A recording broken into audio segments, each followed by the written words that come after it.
Égypte, le pays de Cham. Psaume 106, versets 21 à 22. Égypte, le pays de Cham. Psaume 105, verset 23. Égypte, le pays de Cham. Psaume 78, verset 51. Égypte, le pays de Cham. Psaume 105, verset 27. Égypte, le pays de Cham. Psaume 105, verset 23 à 27. L'Égypte est le pays de Cham par 144 versets dans la Bible.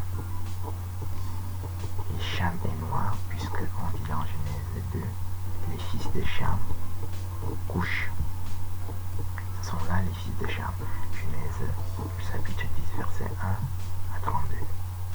Et Couche est noir, clairement dans Jérémie chapitre 13, verset 23.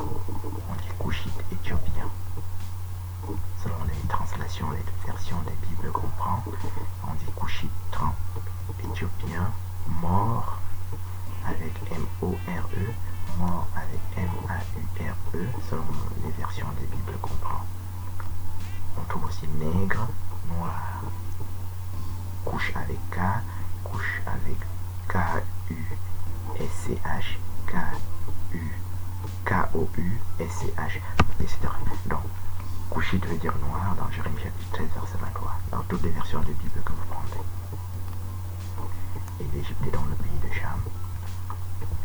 Et ici, nous avons une preuve très très courte que l'islam est faux, parce qu'il y a toute une mythologie selon laquelle il y aurait eu des savants dans l'islam en 1400 ans, et qui auraient donc inventé antérieurement les mathématiques et certaines autres choses. Bon, nous avons ici la preuve que de nos jours, que ces premières mythologies sont fausses, et qu'aujourd'hui, il n'y a pas un seul savant sur les 1,5 milliard de musulmans sur la Terre. La première étape de la connaissance, c'est de connaître son nom. Un enfant, il commence par dire papa, maman, et après il sait qu'il s'appelle Paul, Pierre ou Jacques. Quand il dit papa, maman, c'est parce que l'homme est intelligent et qu'il doit commencer par s'attacher à l'altérité, et qui pour l'enfant est vital. Mais après, la première étape, c'est de connaître son nom. Il sait qu'il s'appelle Paul ou Jacques ou Pierre. Donc, si tu ne sais pas ça, ça veut dire que tu n'as même pas 1 an ou 2 ans. Donc, le niveau d'intelligence des savants musulmans depuis 1400 ans, c'est 1 an ou 2 ans ou 3 ans, même pas. Puisqu'ils ne savent pas ce que je viens de dire ici. C'est même plus grave, puisque ils ne sont pas ismaélites non plus. Genèse chapitre 25. On dit Abraham enfanta Madian. Genèse chapitre 25, verset 1 à 2 jusqu'à 4. Et dans le même Genèse chapitre 25, on reprend toute la descendance d'Abraham, Isaac et Ismaël au verset 7 et au verset 13, qui sont donc les fils d'Abraham.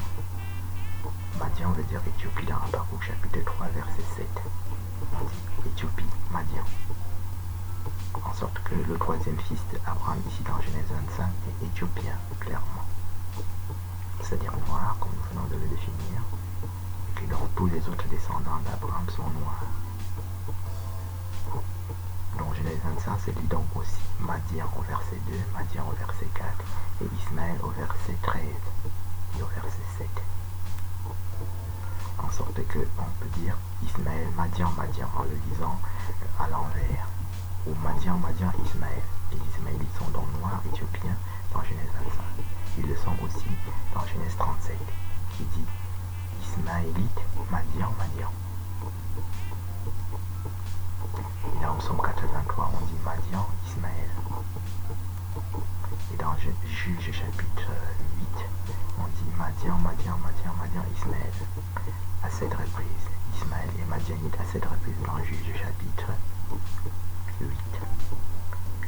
Ismaël est donc madianite de manière systématique dans la Bible. Dans les 3 exemples que nous venons de citer, Genèse 25, Genèse chapitre 37 et Juge chapitre 8. Et même dans Psaume 83 et dans quelques autres endroits encore. Dans Isaïe chapitre 60, on dit Madian, Kédar. Madian, Kédar, Sion. Isaïe chapitre 60. Madian, Kédar, Nebajot, Sion. Et Nebajot, c'est le premier fils d'Ismaël dans le même Genèse chapitre 25 au verset 13. Donc on dit les fils d'Ismaël, Nebajot, Kedar.